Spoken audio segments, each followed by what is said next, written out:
Muito bons dias.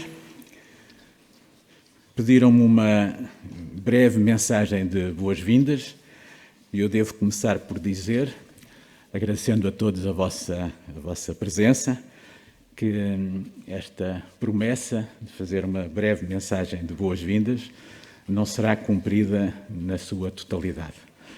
As boas-vindas aqui ficam. Mas queria começar, naturalmente, por agradecer a todas e a todos este vosso reconhecimento pela atividade, pelo tema que aqui nos traz hoje.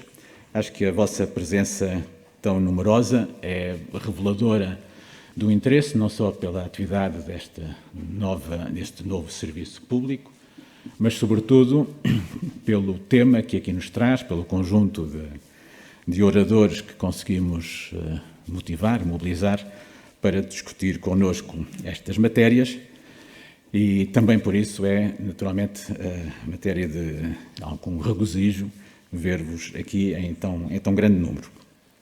Este, de facto, é o primeiro evento público que o novo Centro de Competências de Planeamento, de Perspectiva e de Políticas da Administração Pública, Plano APP, realiza após cerca de pouco mais de um ano após a publicação do decreto-lei que o constituiu. Permitam-me, pois, mais uma promessa, uma brevíssima incursão àquilo a que vimos, no fundo, qual é a nossa função. Quando o 22º Governo decidiu criar o Plano APP, inscreveu no preâmbulo do decreto-lei de Constituição algumas ideias fundamentais que norteiam a nossa atividade. Dizia-se, lê-se nesse preâmbulo, que se torna necessário instituir mecanismos de coordenação transversal a todas as áreas governativas, torna-se necessária a alocação de recursos altamente especializados, torna-se necessária a criação de lógicas colaborativas entre serviços da administração pública e tudo isto, esse é o ponto importante, tudo isto orientado para uma atuação pública de qualidade.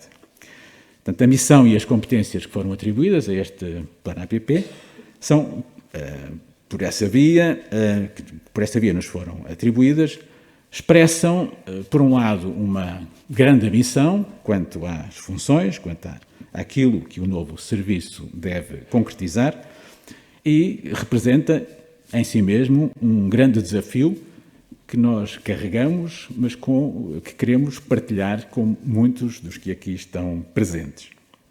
A questão é, como sempre acontece em política pública, como sempre acontece quando se discute orgânicas da administração pública, é como se concretizam. Pedem-me para tirar a máscara, eu cumpro as orientações que me dão. A questão que se coloca é, sempre que se discute estas matérias, é como é que se concretiza esta ambição. E devo dizê-lo com toda a clareza, esse é talvez o primeiro dos grandes desafios com que estamos confrontados. Nada disto está escrito na pedra, isto é, nada disto tem uma formulação inicialmente consagrada. Exige reflexão, exige alguma imaginação, exige, sobretudo, muita reflexão entre todas as entidades que, de uma ou de outra forma, serão chamadas a colaborar neste exercício. Do nosso lado, nós partimos com algumas convicções, chamamos-lhes convicções fortes. E eu começaria por aí. A primeira convicção forte é de que este novo serviço, o Plano APP, é, antes de tudo mais, um serviço de apoio à decisão diretamente sob a alçada do centro do governo. E isto é, naturalmente, uma matéria que não podemos esquecer. Isto é, esta é a nossa primeira função. Mas nós estamos muito longe dos tempos em que se discutia, há 2 ou 3 décadas atrás, a natureza deste tipo de serviços. E se discutia, basicamente, nesta perspectiva um pouco dicotómica, se serviços desta natureza deveriam cumprir a função principal, dizia-se na altura, de falar a verdade ao governo, era um pouco esta a ideia que circulava nos anos 90, por exemplo, ou se, pelo contrário, devia ter uma ambição mais ampla e de falar a verdade para o conjunto da sociedade. Isto é, se tinha um relacionamento direto e, naturalmente, em função do seu próprio relacionamento hierárquico com as respectivas tutelas, ou se têm uma função um pouco mais ampla. Este é um debate que nos motivou há algumas décadas atrás. Mas não são estes os termos do debate de hoje em dia. E essa é uma primeira reflexão que eu gostaria de partilhar convosco. A complexidade dos problemas com que hoje as sociedades se defrontam, a incerteza que domina a nossa realidade todos os dias, a sucessão de fenómenos não esperados, tudo isso exige uma abordagem diferente à forma como este tipo de serviços se relacionam com os governos e se relacionam com a sociedade.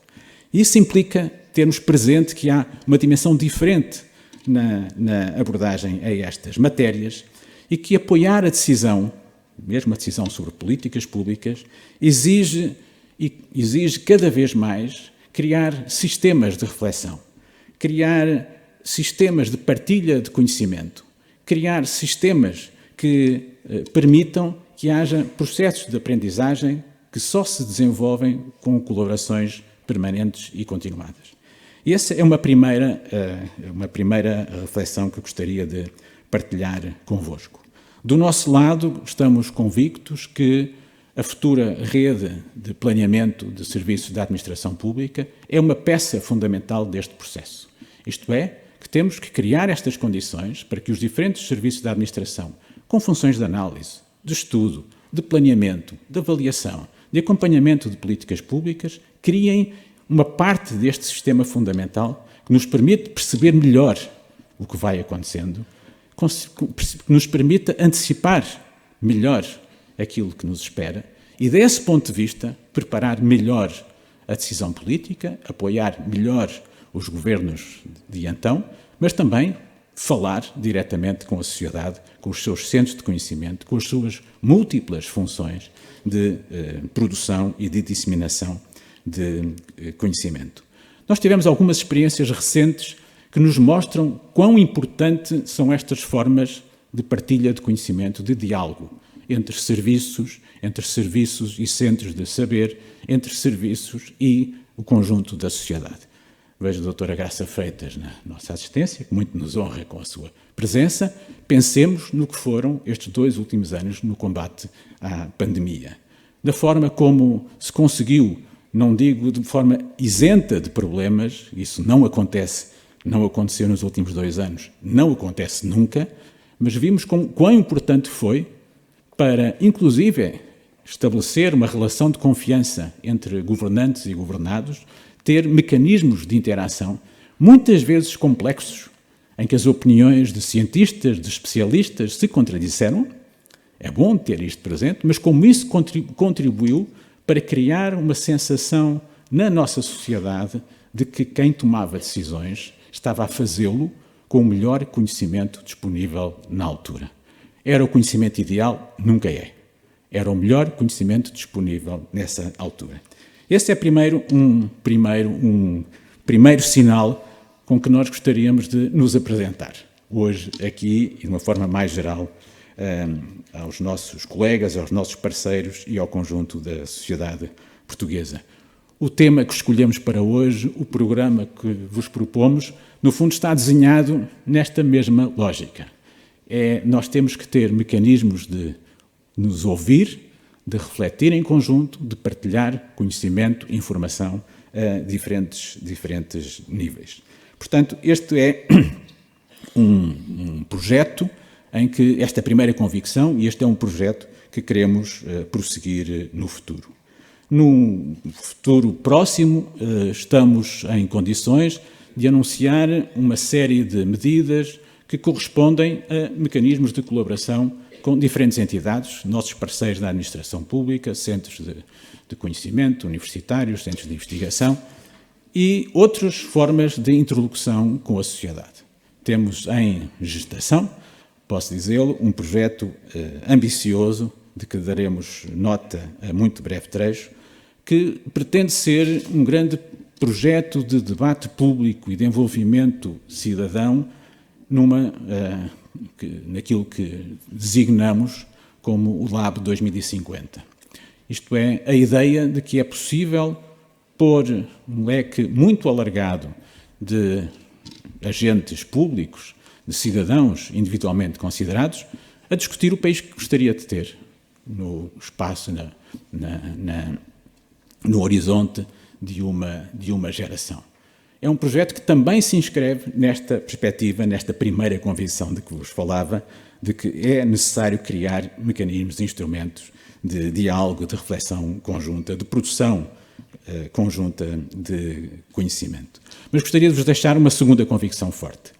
E a segunda convicção forte é de que prende-se com aquilo que poderíamos chamar a utilidade deste tipo de ação. Ninguém discute hoje a necessidade de termos políticas formuladas com base na evidência, é hoje uma terminologia muito corrente, que resulte, evidência é essa, que resulte de diferentes fontes, de estudos, de avaliações, de estatísticas, de diferentes tipos de recursos, e todos concordamos também que é absolutamente indispensável que se incorpore mais conhecimento, incluindo naturalmente conhecimento científico, na delineação daquilo que são as grandes linhas de orientação, de caráter mais estratégico, sobre este ou aquele domínio da nossa vida em sociedade. Mas, pelo menos nesta sala, eu acho que é relativamente consensual, é a minha expectativa, que esta outra ideia é de que os processos de decisão hoje confrontam-se com uma vertigem, com um ritmo, uma necessidade, uma pressão, que nem sempre se coaduna com aquilo que algumas destas formulações anteriores poderiam antecipar.